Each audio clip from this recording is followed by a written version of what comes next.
the rise of ISIS and the attacks in Paris and San Bernardino, there have been questions about just who speaks for Islam and what the message should be. Tonight, Margaret Warner brings together two voices for a discussion on faith and extremism. The recent terror attacks in Paris and San Bernardino, its perpetrators inspired by jihadist ideology, have reignited a long-running debate about the nature of Islam and its links to violent extremism. In his address after the San Bernardino killings, President Obama urged Americans not to scapegoat all Muslims. But he also called on Muslims to combat what he described as a dangerous trend in their faith. An extremist ideology has spread within some Muslim communities. There's a real problem that Muslims must confront without excuse. The next day, leading Republican presidential candidate Donald Trump called for a temporary ban on foreign Muslims entering the U.S. and a more watchful approach to those living here. We have to look at mosques and we have to respect mosques. But yes, we have to look at mosques. We have no choice. We have to see what's happening. Because something is happening in there. Man, there's anger. There's anger. And we have to know about it. Democratic contender Hillary Clinton has taken the opposite tack in discussing Islam. Islam is not our adversary. Muslims are peaceful and tolerant people and have nothing whatsoever to do with terrorism. This debate extends to the global Muslim community as well. Jordan's King Abdullah, who speaks often of a war within Islam, insists Islamic State militants are way outside the mainstream. These are outlaws, these are renegades. They have nothing to do with understanding what our religion is about. The struggle to understand and agree on what Islam represents in an age of terror is sure to continue. And for more, we're joined by two Muslim American women, both former journalists. Manal Omar is Associate Vice President for the Middle East and Africa Center at the U.S. Institute of Peace. And Asra Nomani is co-founder of the Muslim Reform Movement. She's also the author of Standing Alone, An American Woman's Struggle for the Soul of Islam. Welcome to you both. Manal, I'll start with you. As we just heard, President Obama spoke of an extremist ideology that he said had spread in some Muslim communities and that was a real problem that Muslims needed to address. What was your reaction when you heard that? Is he right? I think that he's right. I think that it's important that we recognize that extremism in different forms, particularly religious extremism, is something that we're struggling with as a global community.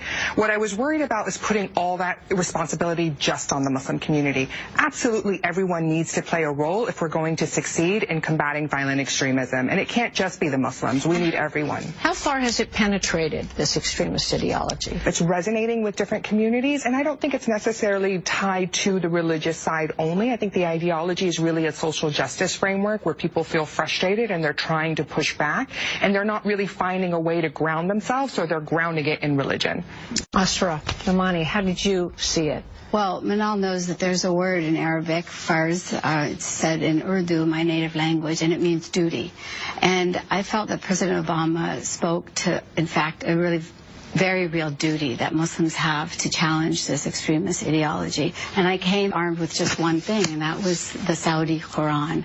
And it's in that Quran that we have a theology of hate, intolerance, and sexism that is written into their interpretation of Islam.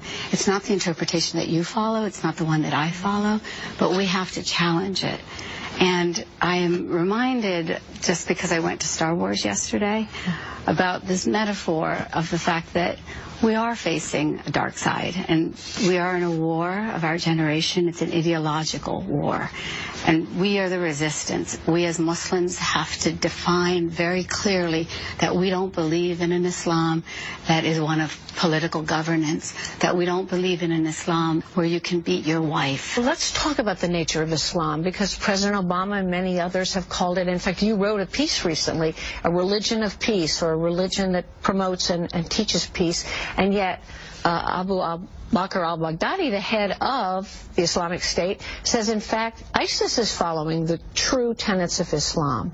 Which is it? How can there be two such different views? Well, I think that there's more than two. You have over 1.5 billion Muslims with a lot of different interpretations. Violent extremism rooted in religion is one of our biggest threats, and it's not just in Islam. Like if we turn to the situation in Burma where you see Buddhist monks quoting Buddhist scripture to incite violence, including, attacking children in school buses. And I always say if Buddhism, which is one of the most moderate and peaceful religions, can be manipulated, then no religion is safe. We keep looking at it from a religious lens, but I would urge people to really think about it in terms of our history of race issues, our fear of the other. I think that's what's also really coming out, particularly in the Trump rhetoric. It goes way beyond Islam. It really goes to the social structure and structural violence that's built in our nation that we have to address. But do you think that Baghdadi is distorting Islam? Absolutely. I have no doubt. I mean, I agree. Almost everything that Asra is saying about sexism, about really looking at, the differences. It's really important that Muslims take ownership and really challenge the interpretations. It's never been a static religion. We've always challenged, we've always questioned. Asra, Nomani, on how firm a leg is Baghdadi standing when he asserts that he's been true to the true tenets of Islam? Well, Baghdadi, what is the real idea of protecting Islam? And the very sad thing to me is Baghdadi's version of Islam is very parallel to the interpretation of Islam that the Saudis practice. We're not confronting that reality. So just as an example, Baghdadi goes back to the tradition of sex slaves, and he argues that at the birth of Islam, we had slaves, and it's written in the Quran that we did. They were allowed as Muslims to have sex with their slaves at that time.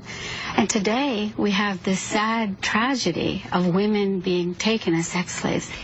Is this kind of ideology stronger here in the United States than it was, say, 15 years ago? And if so, why? Just a couple months ago, I went to the Comfort Inn in Springfield, and guess what I was at? The meeting of Hizb ut-Tahrir, the extremist organization. This is a very real extremism. And for me personally, in my own effort, I believe we have to have a reform. That's why we've founded this Muslim reform movement that fights for peace, human rights, and secular governance. I don't think it's greater in the U.S. today, particularly American Muslims are at the spotlight, particularly because of the role that America plays generally in the world.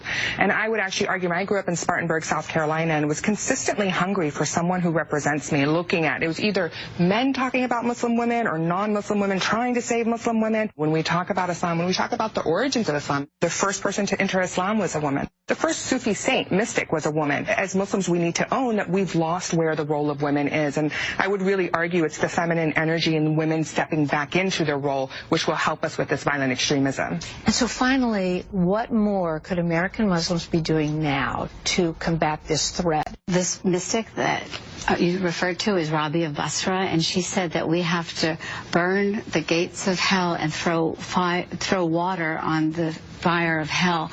We have to challenge the theologies. That's what I believe we have to do, and it is a war of ideas, and we have to win it. Manal? I think the American Muslim community, I think the Muslim community globally is doing a lot. And I think that what would be nice to see is the acknowledgement, because we're attacked by both sides, by the extremists. I mean, I get, fatwas issued against me just for working for peace in the region. And we're also being attacked by people who only see us as, the definition of a Trump American. We're outside that definition. So I think that we need to continue challenging theology, but also really protecting civil liberties in the U.S. because we're the latest people on the chopping block, particularly the immigrants. So I would like to invite people to think about what they do and not just isolate the Muslim community. Well, Manal Omar and Asra Nomani, thank you very much.